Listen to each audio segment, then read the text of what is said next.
Hey Waffle Gang, I do hope you are well. My name is Mark and today we're checking out some more Reddit stories, and if you do love a Reddit story, why not consider and like, subscribe, maybe that notification bell too, and let's crack on with today's first story. Much love guys. Now today's first story comes from Girlfriend is Pissed, who says, me 27 male with my girlfriend 28 female of 4 years. She is thinking of dumping me because of my birthday. So my girlfriend and I have been together for a while and love each other very much. We live together and have been talking about marriage recently. My birthday is next week and shit is about to hit the fan. I really need advice. One thing you need to know about my girlfriend is that she loves throwing parties and giving gifts every year. She plans me the most amazing party and goes all out to fulfill my every wish. She always pays for everything and tries her hardest to make sure everyone has fun. This year she planned me a huge birthday bash and consulted my family about it 2 months in advance to let them know what was going on. They all were happy with the idea and said yes. She asked me to confirm with my brother this week how many people were coming and what time, and that's when everything went to shit. He tells me that him and my whole family don't want to go to this party because it will be inconvenient and maybe we should throw a similar party in April. They want to do something else and they want my girlfriend to plan it because she planned last year's birthday party. Oh, I told my girlfriend and she flipped out. She got so angry, told me that she was going to lose her deposit, told me that she hated my family, that she was not going to change the party. To be fair, my family has been really shitty to her. They have never gone to anything she has invited them to. Her graduation, a birthday party, a housewarming party. They're extremely passive aggressive towards her. They ignore her sometimes. They also treat me like garbage too, like I'm the black sheep of the family. My mother abandoned me for years with my abusive father, and then tried to reconcile with me in my early 20s to make up for the 17 plus years of neglect. My brother has 6 kids and is on welfare. I can see why she wouldn't like them very much. I told her that I just want to make everyone happy, and wasn't sure what the plan was for the party. Apparently this was the wrong thing to say. Girlfriend blew up and started telling me that she was tired of my family. She couldn't take it anymore. She did not want to deal with this for the rest of her life. That I have too many issues in my life and they are bringing her down. She told me not to come home and stay somewhere else so that she could think. She inherited this house from a deceased grandma, so it's hers. I'm devastated, but I honestly don't think it's that big of a deal to break up over. What caused this huge fight? It became something that could make or break us. Why? This comes across as one of those ones where it's just the straw that broke the camel's back. She realized that, she's the one who's always putting the effort while he keeps trying to keep the peace with people who's treating them both like shit, and he even says so himself. He's basically saying, I just want everyone to be happy. And after 4 years of watching him prioritize people who keep disrespecting her, I can understand why she finally hit her limit. Because you can't build a future with someone who's going to refuse to set boundaries with their own family, especially when that family has shown you exactly who they are over and over again. Commenter says to OP, you're allowing your family to disrespect her. Why should she be forced to move a party for them? Put your foot down, tell them no, and tell them to come to this party as there will not be another. OP says that's the thing. They don't want to go to my party anymore. So that means my entire family won't be there, which breaks my heart. I'm stuck in a hard place because I love my family and want them at my birthday party, but I love my girlfriend and don't want her breaking up with me. The commenter replied saying, it's their fault, not hers, so why should she be made to suffer? It's not fair on her is my point. You said they continuously treat her badly and I genuinely think they've done this on purpose. They had 2 months notice and 2 months to tell her they'd not be coming. Tell them to treat her with respect for Christ's sake. She needs your support in dealing with them, not you trying to make everyone happy. Opie says yeah, she said the same thing, that they are doing this on purpose. I can understand how it would look that way, but I can see my brother's point too because his wife is pregnant and doesn't want to be sitting outside. This is just a bad situation to be in all around. I feel like if I take my girlfriend's side then I'm going to look like a huge insensitive dick to my family, but if I choose their side then I'm betraying my girlfriend. I will admit, I kinda got dramatic and told her fuck this, just cancel the fucking party. Which probably put the nail in the coffin. Red Panda Girl says, wow, you're really going the idiot route. Also, if you're going to marry this girl, which I doubt will happen, she has to be the most important person in your life, even above your family. I'm not seeing that this is the case. You're putting your family who, by your own admission, treats you and your girlfriend like garbage. I wouldn't be too jazzed about a future with you either. If any of my family were dicks to my fiancé, I'd definitely be vocal about it to them. I'm guessing you're not, as you're making excuses for your family's behavior to even us. Quoting, "Fuck this, just cancel the fucking party," and says, "Yeah, I would have cancelled it if I were her. You sounded ungrateful and on your family's side. I'd also have served you your walking papers at that moment." Opie says, "Ouch, did I really fuck up that badly?" The commenter replies in, "Absolutely, if I were her, you'll be moving out right now instead of posting about it on Reddit." Opie adds, "Well, the party is an outside event and all of a sudden they don't want to be outside. They want to party at a place that charges $80 per person to be able to participate in the event, which is another reason my girlfriend is furious." Commenter says, "So she tends to pay for every party she plans. They suddenly want to go to a place that costs $80 per person and want her to plan it. Are you seeing the link here?" Opie says, "Gonna sound really stupid here, but no." Commenter says, "So your girlfriend pays for and plans the party, gives ample notice. I'm guessing your sister-in-law was pregnant 2 months ago, so if that was an issue, they could have raised it. Instead, to be as mean as possible, they pull this on you last minute. So they want your girlfriend to be out of money on deposits and also to fuck over all the friends who actually made plans to be with you.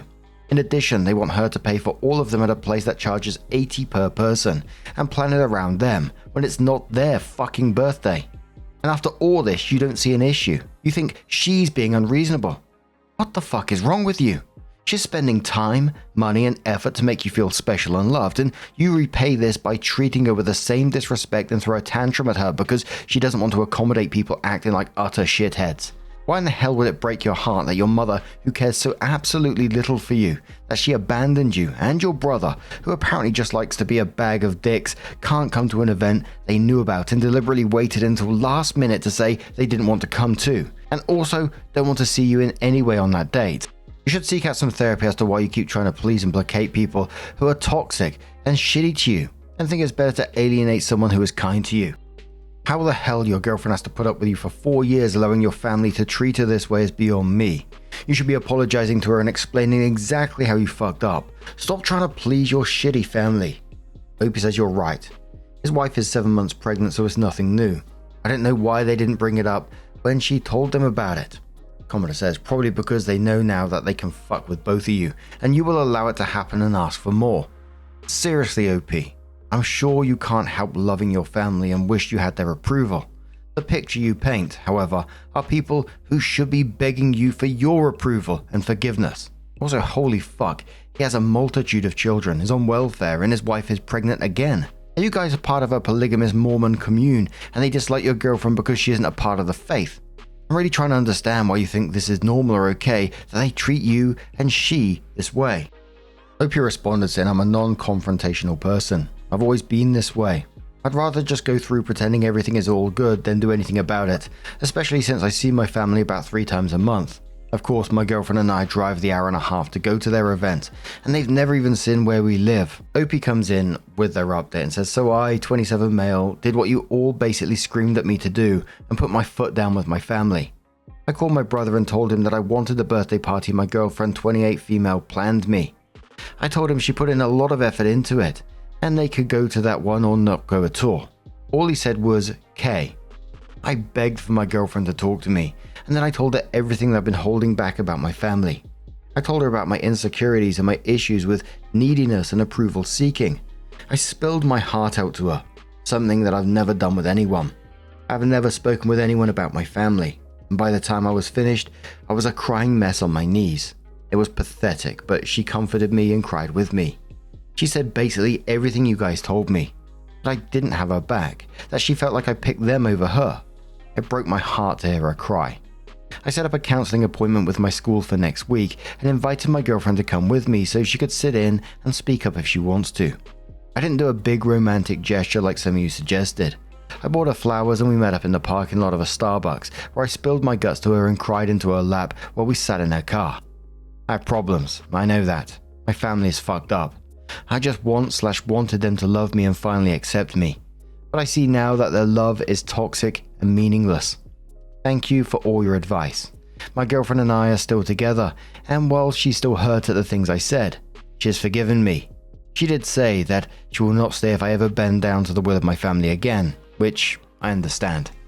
I'm gonna be honest, I came away from this feeling sorry for both of them, just in different ways, because OP clearly grew up in a family where this kind of behavior was normalized. He was like neglected, rejection, and chasing approval of his family, and it was all normal. That's, you know, and when that's all you've known, you don't recognize that that's the normal kind of behavior. And, you know, looking at some of the replies from him, you could see that he genuinely couldn't see what everyone else was seeing, which was pretty sad for me, I gotta be honest. But that said, if I were the girlfriend, I don't think I would have lasted 4 years. I probably wouldn't even lasted the 1 year, because she wasn't threatening to leave over this one birthday party. She had spent years watching his family disrespect her, skipping every sort of event she organized and just being passive aggressive all the time. And she did not deserve that, still doesn't.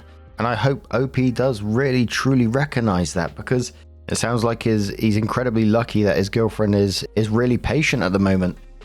But what about you guys? How do you feel about that story? Let us know your thoughts down in the comments below. Let's move on to another story. Now, our next story comes from a throwaway account from the relationship advice subreddit, and says, my 21 male fiance 21 female went on a girls camping trip. I found out guys were there too, and I saw a text that said, well, at least you got your bachelorette party out of the way. Fiance and I have a wedding planned for about a month from today. This past weekend, she went on what was supposed to be a girls-only camping trip to a lake. She was completely out of touch from Friday afternoon to Sunday evening. I was okay with this because she said she really needed the break. When she got home, she didn't even say hello and just started laundry, which I thought was a little sus, but she said it was because all her stuff was dirty, which I guess made sense. As Sunday night went on, she kept slipping that there had been guys there. At first, it was just her friend's boyfriend, but it turns out the guys actually outnumbered the girls. I accused her of trickle-truthing me, and she said I was being a dick. As we were fighting, a text came on her phone, and I swear it said, at least you got your bachelorette party out of the way. It was from JJ, and I can't for the life of me think who that is, nor do I have any context about the conversation as a whole. She says the text didn't say anything like that, and accused me of spying on her. I said it's not spying if her phone was on the couch between us and the message was on her lock screen. She got furious and left, and I haven't heard from her for 2 days. She turned off Find My Friend, so I have no idea where she is. What the hell do I do here? I mean, I know what my instincts tell me, but instincts aren't always right. Opie then edited the post and says people asking for an update. There really isn't one. It's Wednesday morning and I haven't heard from her. She hasn't been here for her work clothes and her parents don't know or aren't saying where she is. They said they aren't worried though, so I assume she's safe. I'm just trying to deal and figure out what the next step is. We were supposed to do a meeting with a caterer today, so I guess I'll go to the meeting and see if she or her parents show up. That will tell me a lot. One of the top commenters says she's angry that she got caught. Sounds like you got lucky, finding out before the marriage. A commenter laughs and says that's not the behavior of an innocent person. That's the behavior of someone who fucked up big time, and now they're desperately projecting, gaslighting, manipulating, turning the anger around on you, etc. to distract you from what's on the other hand. And I'm guessing what's in the other hand is a schlong. And it doesn't belong to you. Time to force the truth or dump her ass. And if you let this slide and go ahead with the wedding, you have nobody else to blame when she cheats and lies again. Apologies at laughing at that moment. I wasn't expecting the commenter to bring a schlong into the situation. A commenter says you have your instincts, trust your gut. And remember, a cancelled/postponed wedding is way cheaper and heart-rending than a divorce. So get a message to her that her actions have put the relationship in jeopardy. And if she refuses to meet in person and can be open and communicative, the wedding is postponed until she does. As well, people get the angriest when caught in a lie or misdeed. And one more commenter who says trickle-truthing, gaslighting, anger, manipulation, silent treatment. Sorry, OP.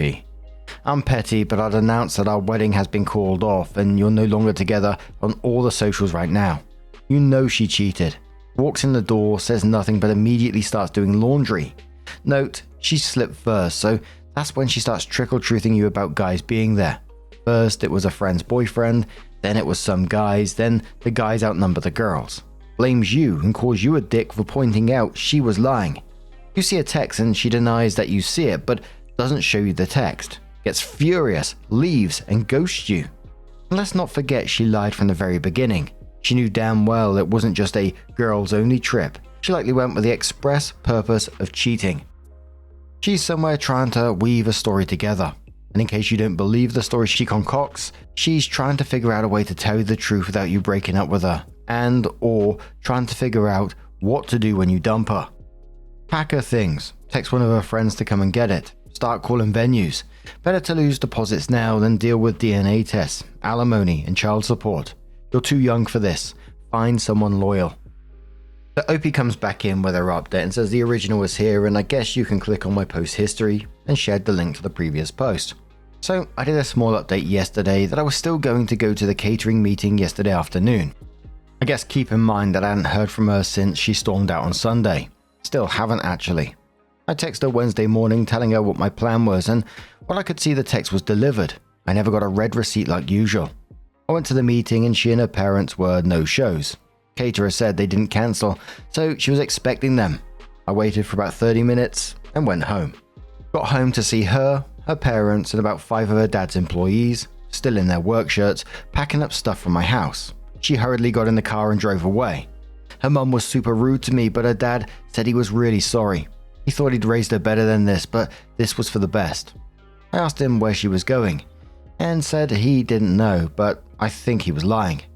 I did stay in the house to make sure they only took her stuff. For those of you asking, she never wanted a ring, so there wasn't one to get back from her.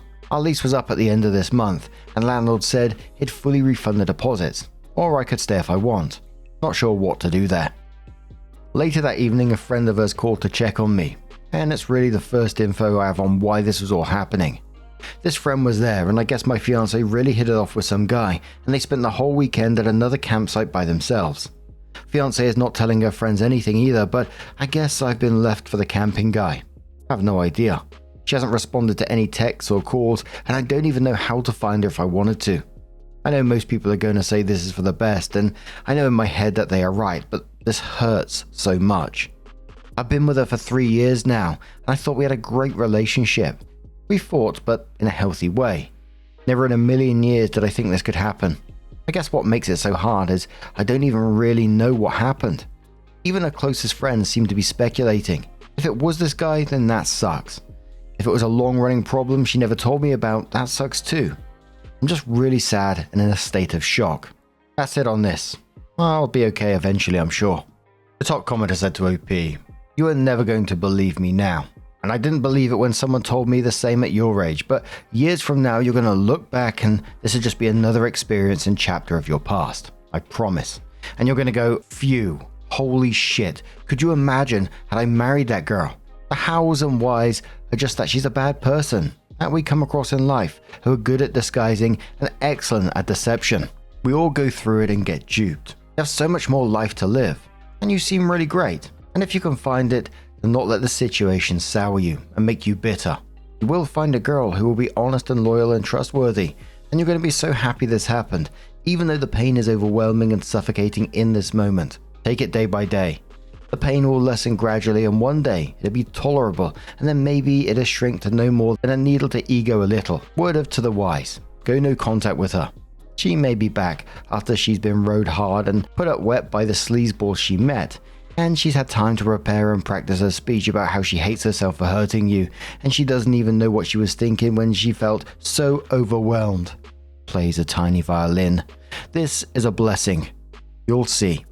There's a way that the ex handled it. It's like, couldn't even give him the basic respect of ending the relationship honestly. Instead, she lied, the whole trickle truth in thing, and she got back and disappeared, ghosting him. Skipping wedding appointments, so just leaving him in this limbo thinking what the fuck's going on. And even when she had a moment to explain herself why they were packing stuff up, she just got in the car and drove away. And I think the dad's reaction says a lot when, your own father is saying, "I thought I raised her better than this." Just shows that he was absolutely embarrassed about the situation as well. And I think that last commenter was completely right, that OP dodged an absolute missile in this situation, and I really do hope that he finds his peace and happiness at some point in the future.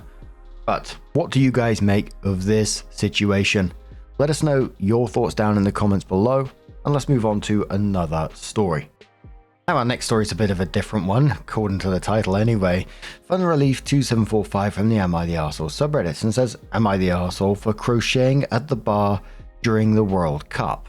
I go to this bar to crochet 2 to 3 times per week and usually get 2 to 3 beers depending on how long I'm there. I'm enough of a regular that they start pouring my beer when I walk in and it's in front of me soon after I pick a seat and sit down. I also tip accordingly. It is a sports bar and I know that. I can't muster up energy for sports ball. They have never cared. Usually when I'm there early in the day, sports aren't playing, but it is the World Cup and sports ball seems to be on all day. No issue on my end.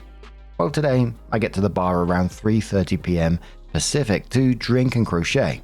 Here in California, I keep drinking and crocheting through the game. Then someone gets pissed off at me because I'm not cheering when the US scores. Then they go off on me for taking up a bar seat in front of the TV when I'm not watching. Something I've done many times before. I tell him to F off. Bartender gives me a look. I shake my head to brush it off. He gives me more attitude. Bartender gives me another look. I nod this time. Dude gets kicked out. Not the end of it. Apparently his friends are pissed off. He gets kicked out instead of me. Bartender tells me I'm a regular not causing any issues, so welcome to stay over them. They shut up and we all continue through the evening. They seem to mostly be pissed off at the fact that I'm sitting at the bar in front of one of the 4 TVs not actually watching the game. Am I the arsehole for patronizing a bar I go to regularly and not watching the World Cup game?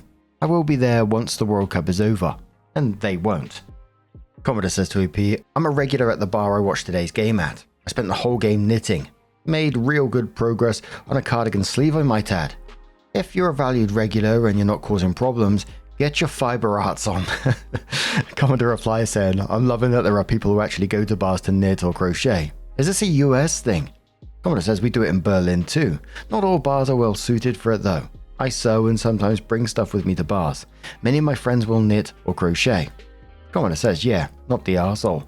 Regulars keep the lights on in January. World Cup tourists show up for a month and act like they own the place. Any bartender worth their tips knows exactly which one to protect. Also, there were 4 TVs. Dude could have moved literally anywhere. He just wanted someone to be mad at. Commodore says, the preferred clientele for most bars is people who spend money, tip appropriately, and don't cause trouble. I'd say you're their perfect target audience. Commodore says, not the arsehole for crocheting at a bar, but you do kinda seem like an arsehole.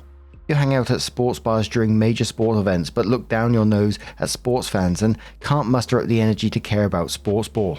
And the whole bit about giving the bartender the nod to give him permission to kick the guy out reeks of bullshit. I bartended for a long time and found some regulars really let it get to their head. Sounds like you. Commodore says, not the arsehole at all, but if there is a seat that has a bad view of the TV, it'd be nice you to take that when all TV watching spots are full. Commodore says, everyone sucks here. He sucked for bothering you, you for using sports ball. Bartender is cool. Opie goes on to add some additional info in the comments. Costing the bar business. Opie says, there were tables for 4+ only, and I was not blocking the TVs. I didn't even know what game was going on later in the afternoon when I got there. It was empty when I got there. Opie says I was a paying customer, and I'm there 2 to 3 times per week. Have been there 2 to 3 times per week for years. They know my drink, not this rando's drink. How much would they lose by me never coming back? Another one says bars are pay to play. If you're going to spend $5 there versus my $21, why don't I deserve to be there more than you?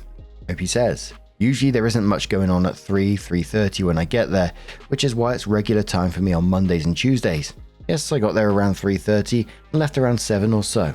Interaction occurred around 5:45/6ish. The friends of the guy. They were all drunk off their asses, not even off drinks at the bar. Clearly they were pre-gaming. I wasn't threatening or harassing 4 dudes much larger than me with my crochet hook, lol. None of the 50+ bar patrons gave a shit. I was the one still there. Why call it sports ball? Nope, not edgy or contrarian. Just don't care. I didn't care that they were there for sports, and they shouldn't care that I wasn't. I didn't take anything away from him watching except that he decided to harass me over nothing and eventually got kicked out for it. His friends knew his drunk ass crossed the line, otherwise they wouldn't have shut up either. Why go to a bar to crochet? Sometimes friends join me, and I crochet slower. Sometimes just to get out of the house. I don't go out to crochet all the time. Sometimes I read, sometimes I get non-alcoholic drinks, so not always the buzz. Neighborhood bar. And Opie says, nope, a baby blanket for my niece. And Opie adds a mini update that says, one of the bar partners that wasn't even there today texted me tonight to let me know dude has been banned for the rest of the World Cup. Doubt that he cares. I'll be back tomorrow and Saturday on my usual other days of the week. I'll also clarify that there were 4 TVs in the area I was in and 6 in the larger back bar area. There was no shortage of viewing spaces of TVs. Bar has my side, so I'll take that as is. But now, I'm going to turn this one straight to you guys. What do you guys make of this situation? Maybe you got a completely different opinion on the matter. Let us know your thoughts down in the comments below. Now, just a huge thank you for being here today, getting involved in the stories, your love, your support, your time. It always means the absolute world to me. So thank you so much for being here, and hopefully I'm going to see you in the next one. Take care and much love.